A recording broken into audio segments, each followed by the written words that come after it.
I want to welcome everyone to our series on the book of Revelation called Revelation Revealed. In this series, we're going to look at the book of Revelation and how are we to understand who or what the beast, the false prophet, 666, the great prostitute, what all that means for us today. But more than this, we want to really explore the contemporary relevance of these things and how it affects us in the church today. I'm going to lay out a number of points over the course of time. And what we're going to do is I'm going to create some shorter YouTube videos over the course of time. I'm going to post them to our Determined Truth YouTube page. If you subscribe and follow the YouTube page, look under the playlist Revelation Revealed. You'll get notified by subscribing that something's been posted, or just keep checking up there as well.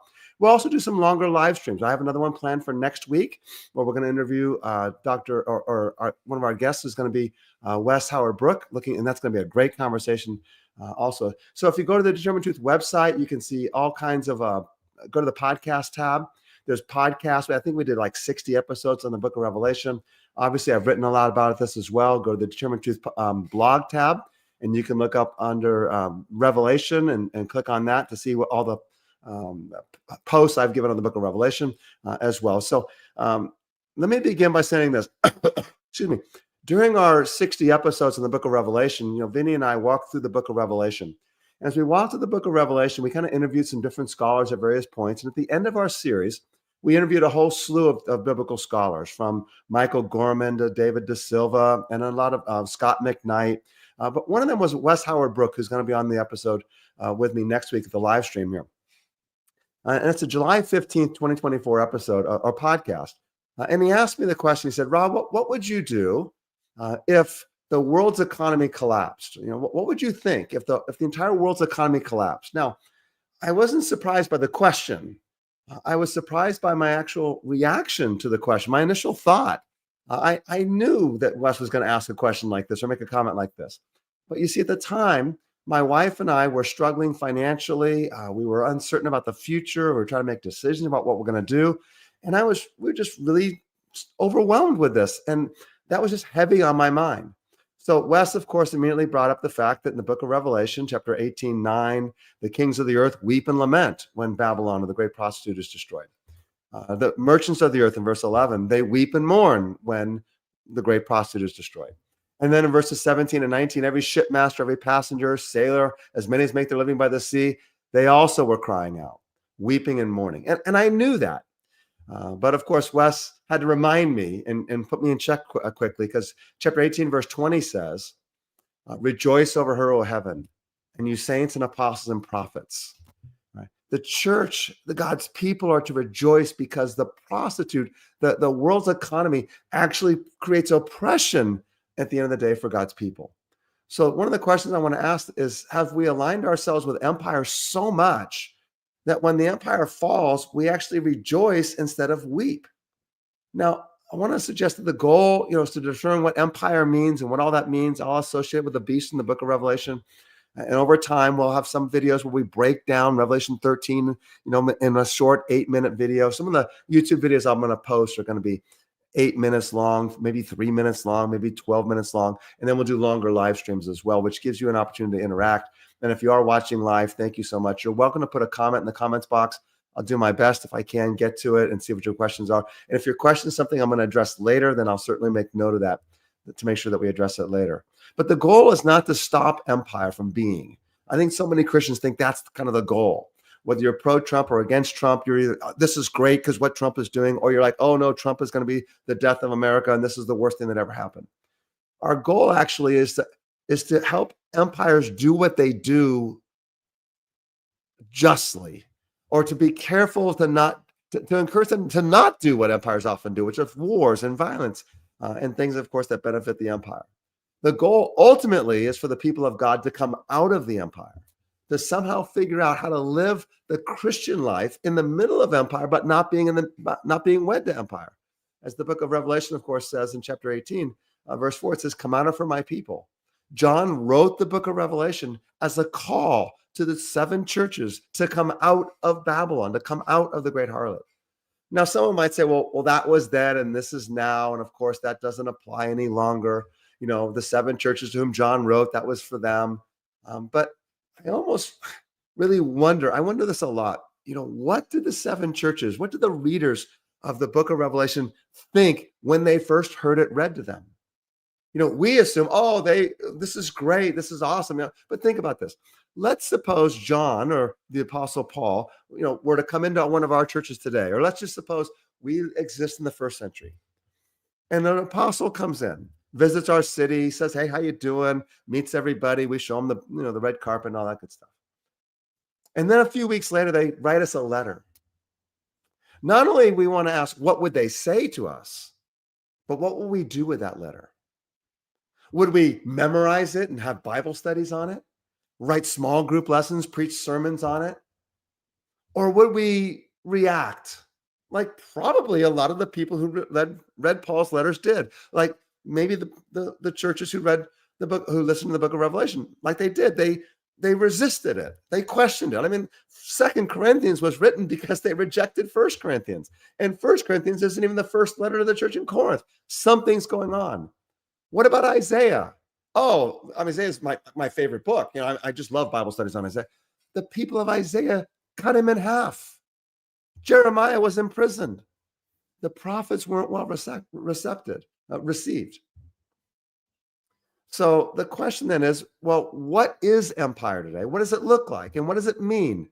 And how does it manifest itself? And then we ask, have we been seduced by it? And I know as soon as I begin to speak on these things, it's going to create some stress. It's going to create some uncertainty. Understandable. And actually, I expect that, because if I'm correct that we have actually been seduced by empire, by the great prostitute, by the beast, by the false prophet, then, and I'm including myself in that then there's just naturally going to be this resistance. Oh, but not me. But we know better. So I had a friend review a copy of my book, my commentary, Revelation, a Love Story. And, excuse me, he read it and he said, this is great, Rob. I really love it. He says, but what is the beast today? And I responded to him. I said, I've been thinking about that question for 25 years, and it's more than 25 years now. But when he asked me that 3 years ago, my response to him was, well, I didn't address that in a commentary because I was really dealing with what did the text say then? What did it mean then? Not as much as what does it mean now? And so I think now it's time to really begin to ask these questions. So as I've reflected on his question for the last 3 years in detail, I've been deeply, deeply troubled. And the more I reflect, the more troubled I am. So what I want to do in this series of live streams, as well as the YouTube videos that I'm going to make over the course of time, is I really want to highlight and stress the nature of the gospel and of the kingdom. I don't want to just be all negative. Hey guys, we've gone to bed with the beast. I'm out of for my people. This is bad news.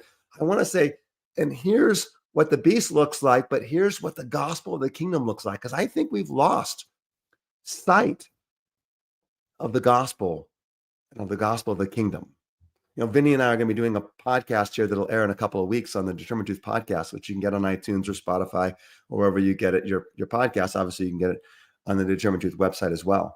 And our conversation is going to be, what do we think of the church? As we're surveying the New Testament, we look at these Galatians and soon to be Ephesians and think, what do we do with what the gospel says and what Paul says and what we see today? And I don't think many people realize the problem.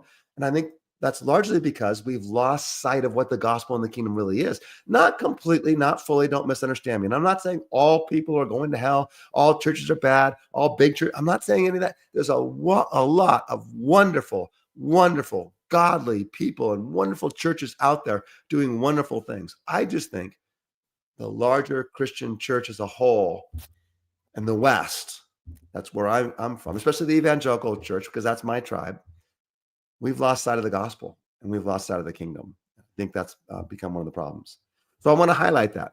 We're going to then put carefully Revelation 13, 1 through 8, the first beast in the context. We'll put chapter 13, 11 through 18 in the context. Chapter 17, which is the false prophet. 17, 1 through 18, 24, that's the great harlot. We'll put that into context. And then we'll ask the question, what does this look like today in light of Jesus and the gospel and the kingdom, and what's going on? Now, think the problem is so much deeper than we realize. I recognize the fact that we're going to have some conflict and some cognitive dissonance, and I hope so. So let me give kind of a little parable. So suppose a small church in a quiet town was looking for a new pastor, and after much prayer and wisdom and searching, they found a man or woman, doesn't matter, who was perfect for the job. The person preached wisdom, cared for the people, led with humility. The church began to flourish under his leadership. And soon, more and more people began to come to the church. The congregation began to grow. And unfortunately, so did the pastor's confidence. Surely he thought this success is because of my wisdom and my hard work and my great preaching. And he began to make decisions without the counsel of the elders. In fact, he began to convince them that his way was the best way. And they saw the growth of the church. They saw the great things that were happening, the baptisms and all the things that were going on. And they couldn't deny it. Everyone was excited. Money was coming into the church. They're paying their bills, paying the staff, hiring new staff, more kids, more families. This is good news. So he then began to justify some small indulgences using the church funds, of course, for his own comforts. But he thought that was okay. After all, he worked hard to get the church where it was, and he deserved to reap some of the benefits. But over time, he began to seek more recognition and more fame and more and more. He began favoring the wealthy and those who could help the church get further ahead. And they actually began neglecting the poor and even the elderly in the community and in the church, because they were just not going to help the church's mission of getting young families and growing. When an elder confronted him, he said, when you first came, the elder said, you knelt as a servant, but now you sit upon a throne. The pastor, of course, dismissed the elder. After all, the elder can't see the great things that God's doing through him in this church. Over time, more and more elders began to notice the changes.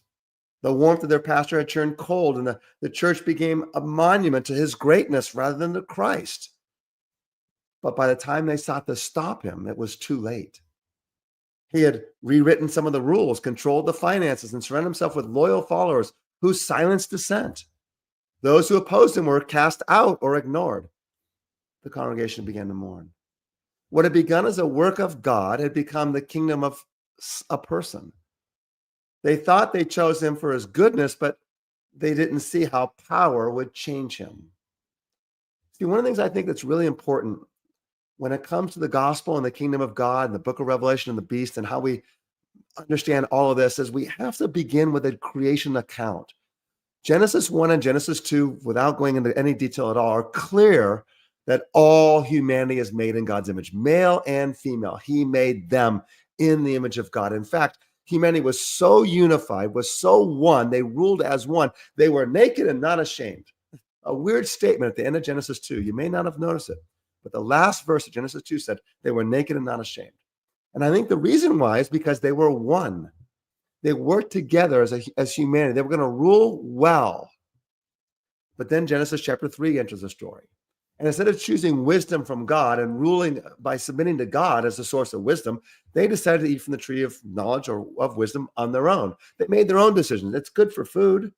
It's pleasing to the eye. It's actually going to make us wise. And we need wisdom to rule. And God put us here to rule. And they brought about conflict. And conflict into the story. They began to vie for power. Who's going to rule? I think that's the way we read Genesis. I think it's verse 15, that Eve was going to rule over Adam, and the answer is no, he's going to rule over you, and it's going to be a tyrant. It's not going to be good. It's going to be conflict. In fact, they know they're naked because their eyes were opened. Now, too often, I think Christians, especially kind of in the Reformed tradition that I kind of hold to a little bit, we look at humanity through the sinfulness of Genesis chapter 3. And that's easy to do because we often look at humanity as we're the good and they're the bad. And so we look at the bad as through the lens of Genesis 3. That homeless person did whatever they did to deserve whatever they deserve. Those people that are suffering probably did something to deserve the suffering. The people that started this war, they deserve something. The Palestinians deserve what they get because they voted for Hamas. Whatever it might be, we look at them through the lens of Genesis chapter 3. Wretched sinners. The effect of sin, however, doesn't just affect persons. It affects systems, entire systems, economic systems, political systems, church systems. It's the corruption of power.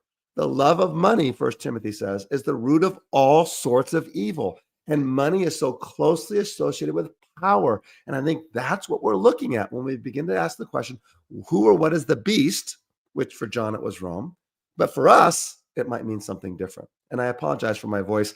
The reason why I canceled last week was because I had no voice at all. So I'm lucky that I have a little bit of a voice today. So I apologize.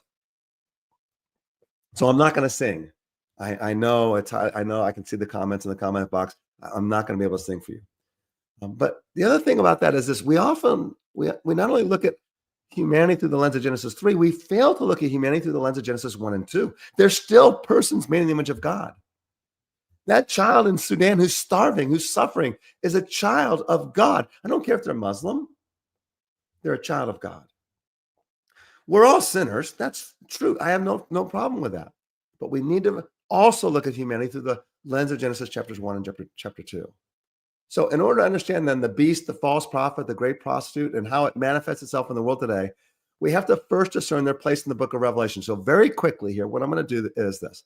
Let me give a very quick highlight overview of the structure of the book of Revelation. And then in future episodes, we'll go into chapter 13 in more particular, but we got to figure out where it sits in the scope of the book.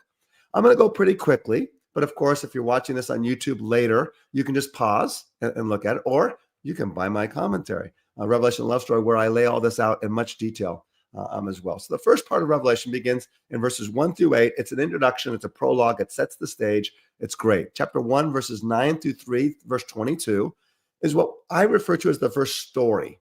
John's on an island, and he sees Jesus in his resurrected glory, and he's told to write to the 7 churches, and he does. That's chapter 1, verse 9, and then chapters 2 and 3, he writes to the seven churches. The main story then in the book of Revelation takes place in chapters 4 through 16. And I call this the main story. It's the second story. John's taken to a new location. He's taken to heaven. And it begins in chapter 4 with God sitting on a throne. The first message of Revelation is God's on the throne, Caesar's not. That would be very provocative in the first century world. Of course, when Mark says Jesus is the Lord, he means Caesar's not. Jesus is the Son of God, Caesar's not. But we also need to understand that Jesus is Lord and I'm not, and you're not. That God's on the throne and we're not. My church is not. My political party is not. My finances are not. My wife is not.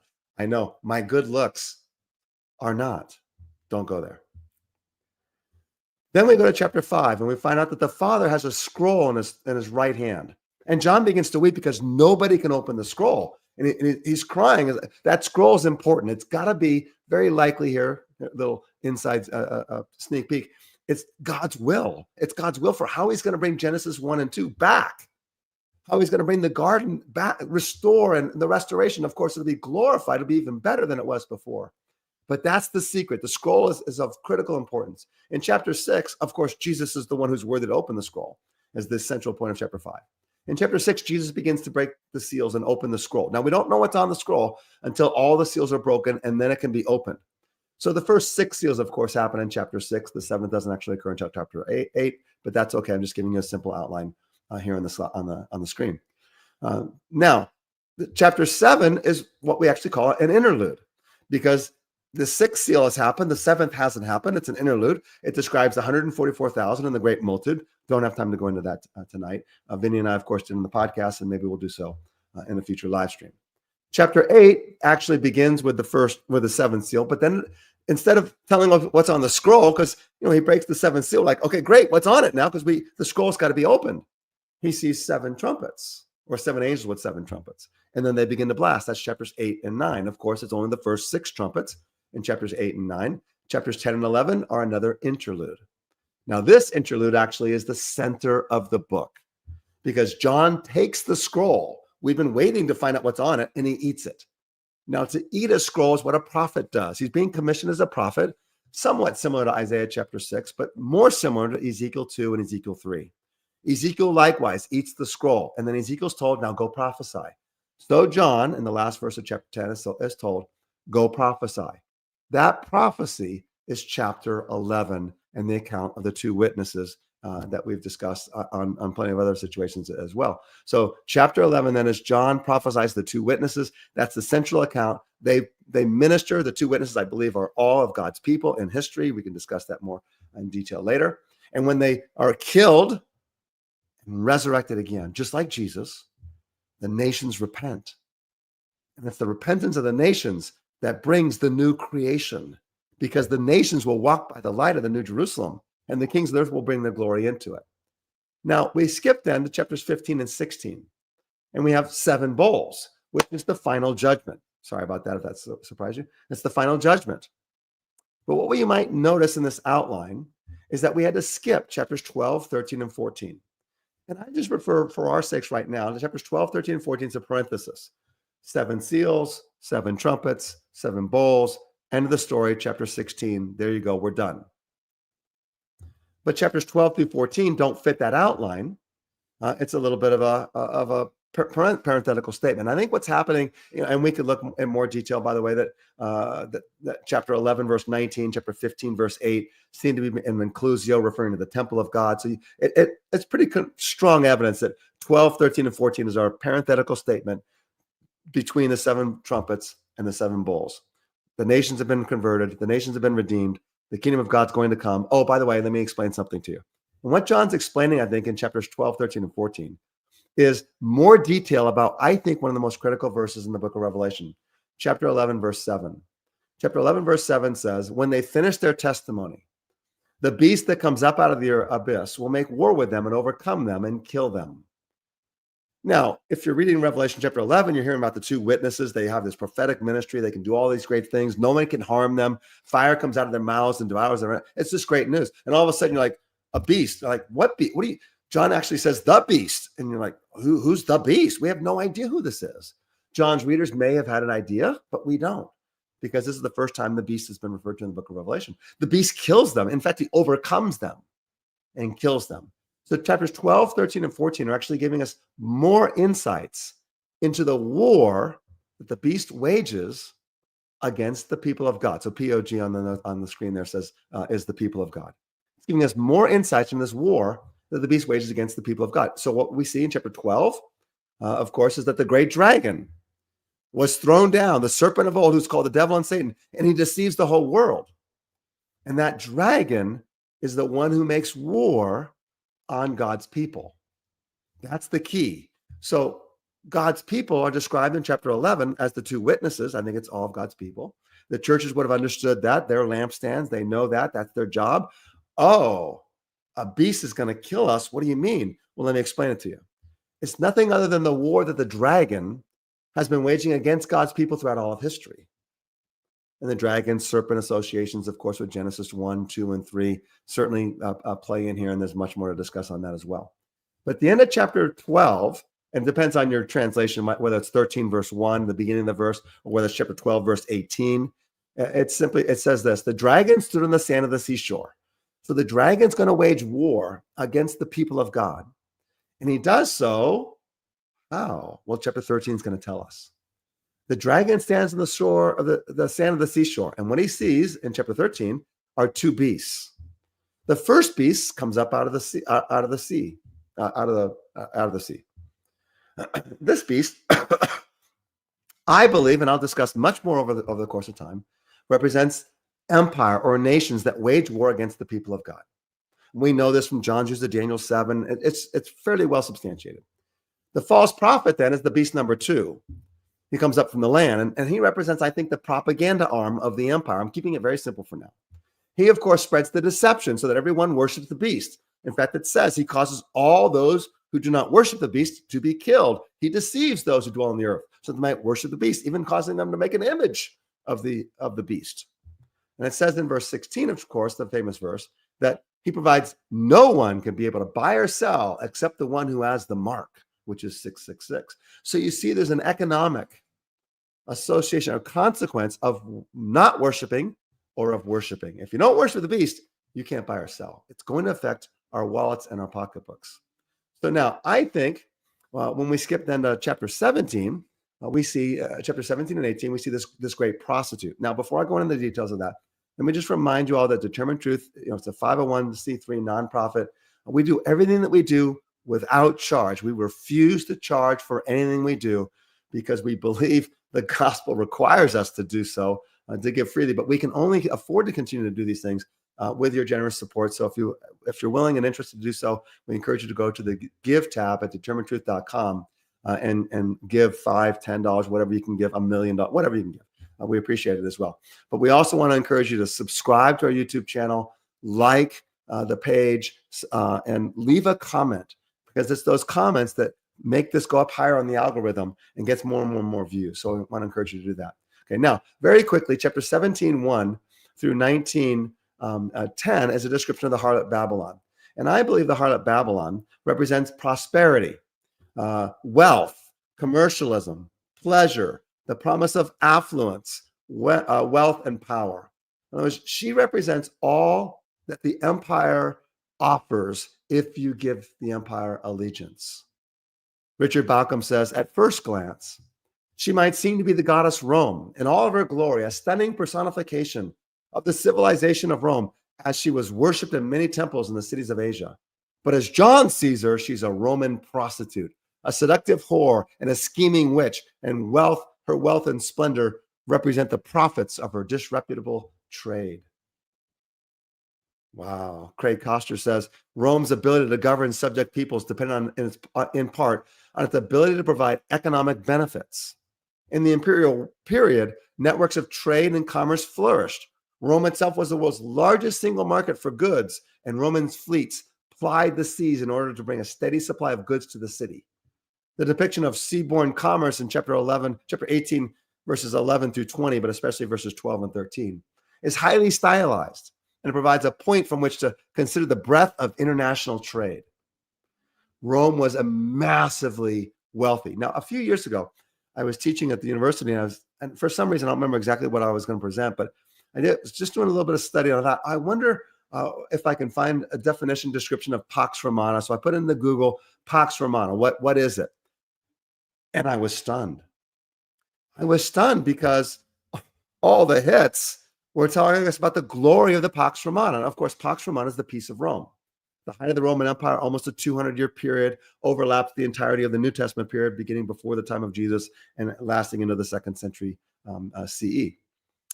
And I was like, you got to be kidding me. The Pax Romana was horrible.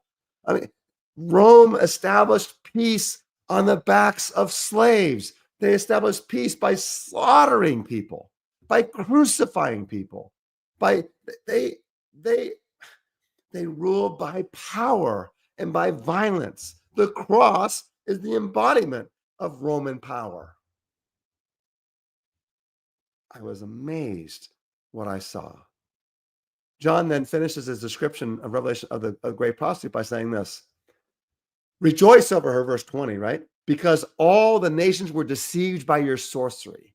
And in her was found the blood of prophets and of saints and of all who have been slain on the earth.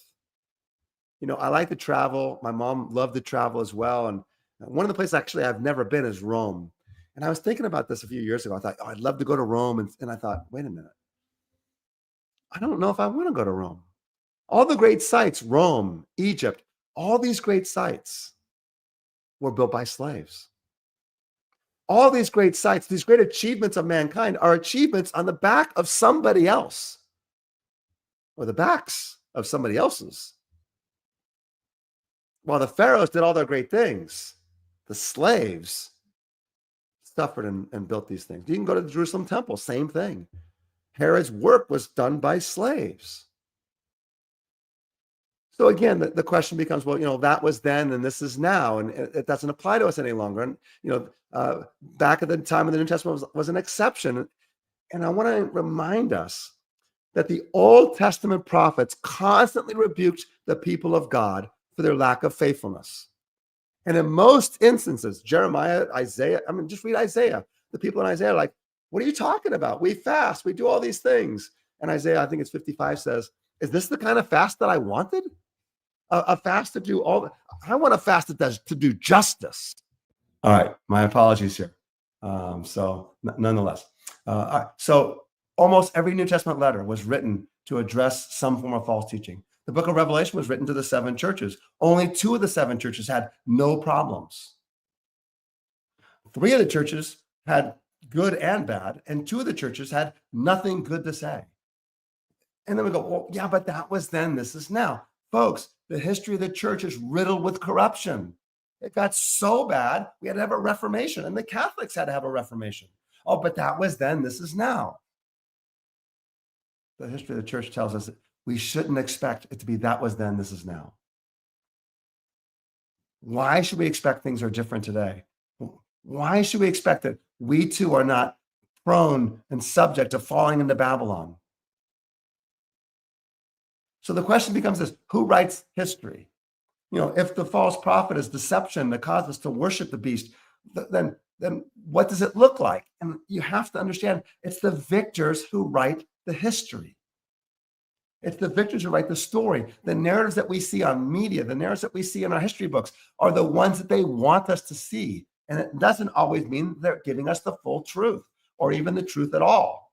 I just brought up in class the other day, I said, how many of you students have ever heard of the Tulsa Massacre, 1921? In all my classes, one student in one class, one student in another class. I bet most of you have go Google the Tulsa Massacre. What's interesting, not only about Googling the Tulsa Massacre, is the fact that what did people know about the Tulsa Massacre in 1921? What did they know about it in 1940? Because it wasn't much different than what they knew in 1921. But what do we know about it now? Radically different. Because the propaganda had come out. So let me just throw something out. This might cause a little bit of consternation, alarm, whatever. Where are you going with this? And I want to clarify over time. Again, I'm not saying all nations are bad. All nations are run by the devil, all deceived by the devil. All churches are bad. No Christians out there in the world except for me. No, I'm part of this problem too.